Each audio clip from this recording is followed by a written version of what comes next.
Konon, di dalam raga akan terdapat dua ruh, yaitu ruh raga yang asli dan ruh Satrio Piningit. Raga, ruh asli raga, ruh Satrio Piningit.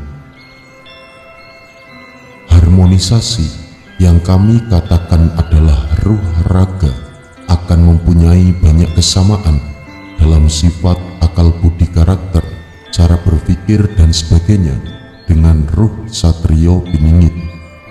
Ini harus terjadi dan prosentasenya bisa dimungkinkan 100%. Dan kenapa harus terjadi? Logikanya cukup sederhana. Dikarenakan akan terdapat dua ruh, maka keduanya harus sinkron, menyambung sejalan satu dengan yang lain, saling mendukung, saling mengisi dan saling menerima juga memberi. Keduanya akan melekat satu dengan yang lain seperti magnet kuat yang seolah melebur menjadi satu. Di lain hal juga perlu adanya kesamaan yang seolah identik. Semisal raga mempunyai mustika di kening, sama pula dengan ruh Satrio Piningit yang bersinar di kening, atau raga mempunyai lingkaran cahaya dan ruh Satrio Piningit juga bercahaya, dan mungkin masih banyak lagi kesamaan itu. Apabila saat ini ruh Satrio Piningit sedang mencari sosok yang pantas untuk mendapat mandat tersebut, maka pendapat saya adalah saat ini pula raga Satrio Piningit juga sedang bekerja di dalam pingitannya, dan ini adalah sinkronisasi. Sebelum ruh Satrio Piningit menemukan raga tersebut, sebenarnya raga Satrio Piningit juga sudah melakukan pekerjaan yang sama pula, seperti yang tertulis di dalam kitab Cuyukuyu. Dengan segala keadaan yang kurang memadai, raga Satrio Piningit pun juga sudah bertempur seorang diri, tanpa bolo, dan ini adalah sinkronisasi. Bertempur di sini adalah pertempuran sebatas kata-kata atau pembicaraan.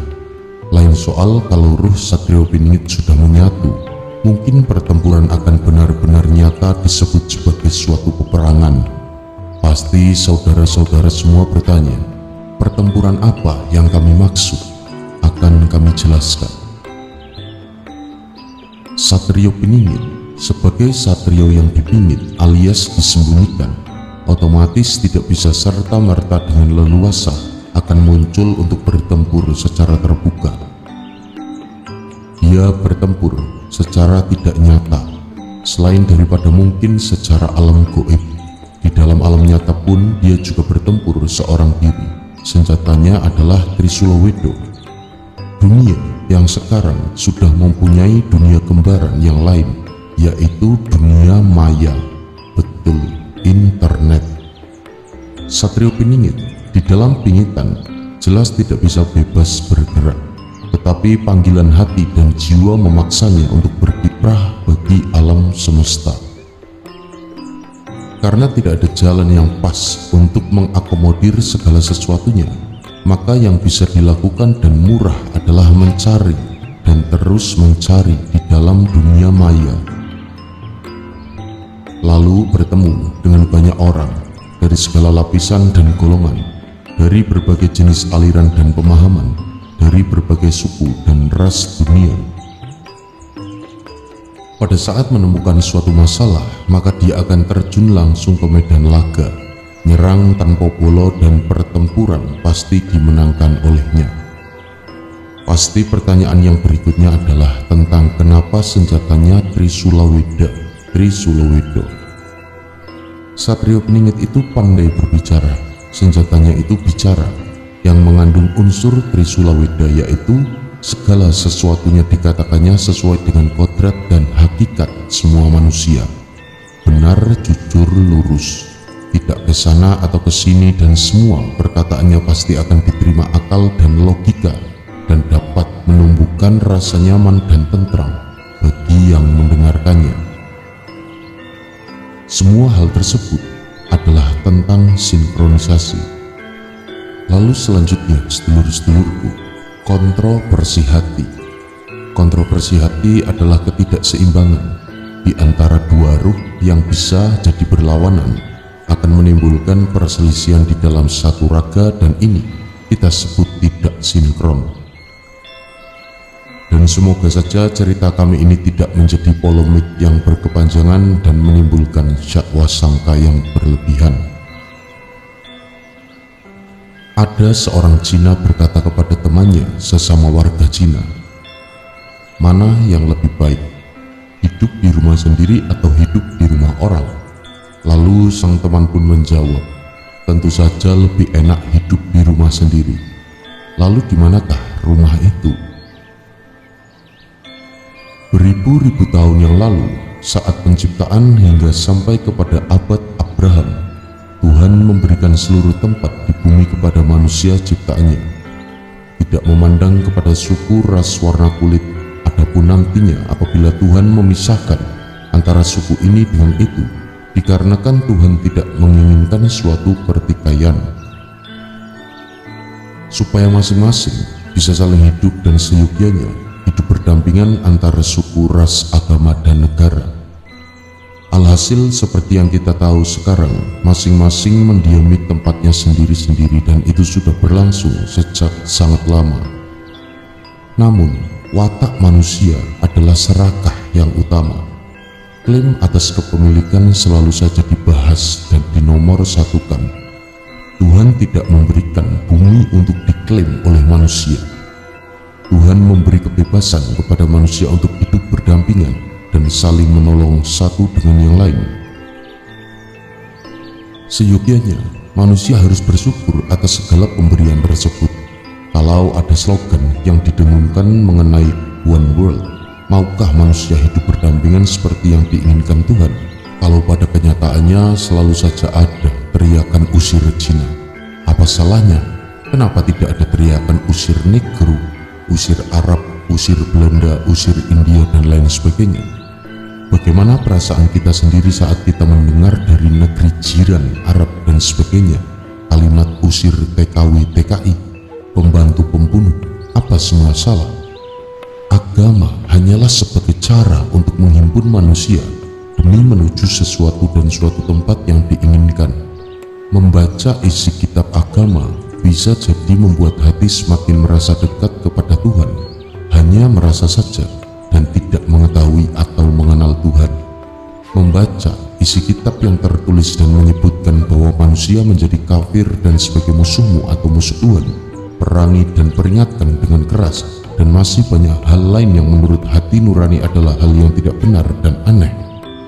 Ternyata manusia lebih mengangkat derajat agama daripada mengangkat jiwa dan hati nuraninya sendiri, dan seakan nilai dan suara hati nurani manusia lebih dikecilkan artinya oleh bahasa kitab yang ditulis manusia pada zaman dahulu. Melihat dan membaca alam semesta, terasa dan lebih merasakan bahwa hidup adalah keajaiban dan anugerah sebagai pemberian dari Tuhan, dan tidak mungkin Tuhan mengharap imbalan atas yang sudah diberikan kepada manusia, karena Maha Pencipta adalah Maha Pemberi dan tidak mungkin meminta karena Dia adalah Maha Kaya. Tidak ada hak dan kewajiban seseorang atau manusia untuk memaksa manusia lain supaya masuk dalam barisan agamanya atau melarang manusia lain dalam menyembah apa yang diyakini, karena urusan dalam hal ini adalah urusan pribadi, private, antara dirinya dan Tuhan. Ada Tuhan dalam setiap diri manusia, dan tentunya makhluk yang lain sebagai penghuni bumi. Tuhan sejati ada dalam akal, nurani, jiwa manusia, ada dalam darah dan daging.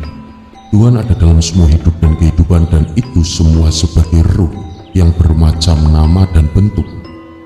Tuhan ada dan melingkupi semua makhluk. Jadi tanpa nurani, tanpa belas kasih sayang dan hal lain yang bernilai luhur dan mulia, maka hakikatnya mereka adalah tidak bertuhan, meskipun mereka telah mengaku sebagai pemeluk agama. Meskipun manusia ini dan itu dikatakan sebagai seseorang kafir, Tetapi dan bila dia tidak membuat keonaran dan menciptakan kekacauan atau tidak mendolimi manusia lain dalam bermasyarakat, maka manusia itu sudah menempatkan hidupnya dalam kehidupan benar dalam bermasyarakat. Tuhan adalah Maha Tahu isi hati manusia dan Tuhan tidak bisa didikte atau dibohongi oleh manusia.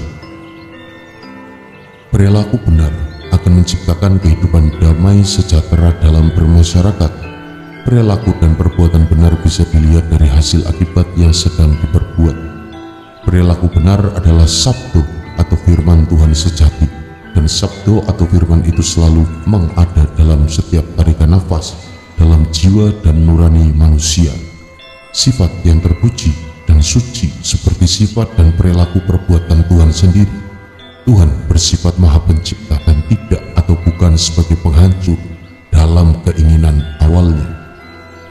Tuhan Maha Penghimpun dan juga Maha Pemelihara dan juga Maha Mencukupi, Maha Penjaga. Tapi dan anehnya banyak manusia yang bersaksi bertuhan satu dan bersaksi atas nabinya melakukan hal-hal yang sangat bertentangan dengan sifat dan perilaku Tuhan sendiri. Tuhan sejati tidak pernah mengusik dan juga mendolimi manusia karena Dia bersifat Maha Kasih dan Sayang. Tuhan sejati tidak pernah dan tidak mungkin melaknat atau menyiksa manusia serta makhluk yang lain, meskipun manusia itu adalah seorang kafir sekalipun. Hanya manusia saja yang bersifat berkebalikan dengan sifat terpuji Tuhan sejati, bersifat lebih rendah dari binatang, lebih kejam dari setan, jin, dan iblis sekalipun. Mereka meminjam nama Tuhan dalam banyak hal, meminjam nama tanpa izin, dan hebatnya Tuhan sejati hanya diam saja. Monggo sedulur-sedulurku, sesarangan kita mengintrospeksi diri dan bercermin